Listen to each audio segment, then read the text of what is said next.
talking with David Martin, who is one of our breakout session speakers for our upcoming Ignite conference. David, can you tell us what leading your A team means? Sure. The most successful among us realize that they must surround themselves with people that do better, that know more, and that have more experience than they do themselves. However, scan the titles of the 100 most popular leadership books out there, and very few dealing with and promoting, developing, and leading your best players. That's exactly what we're going to tackle here. So why is this? Why does it come about this way?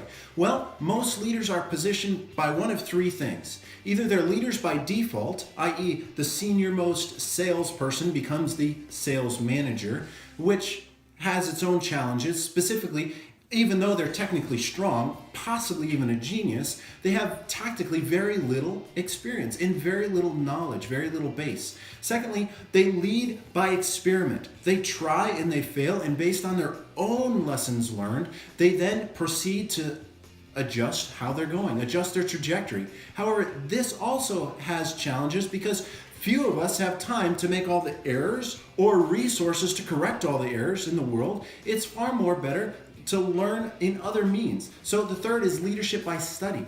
What this does is looks at the best practices of those around us, how the others that are excelling in whatever industry they are knocking it out of the park.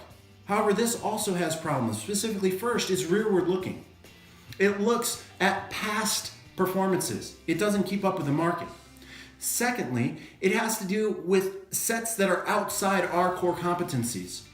We might be looking at someone who's an excellent restaurateur, but if we're in real estate, there are some correlations in business, I understand, but it's not a direct correlation. So let's move forward. Most leaders are focused on the wrong standards of success and are willing to either settle for their well-intentions or they're willing to settle for their ill-informed efforts. And they're unwilling to really acknowledge the problem. They deny that there's even a problem to address. We're going to challenge that.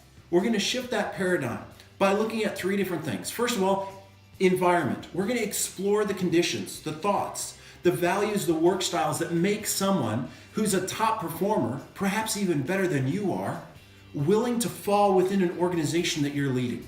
Secondly, we're going to look at the structure, specifically the thought processes, the chain of command, the incentives, the priorities.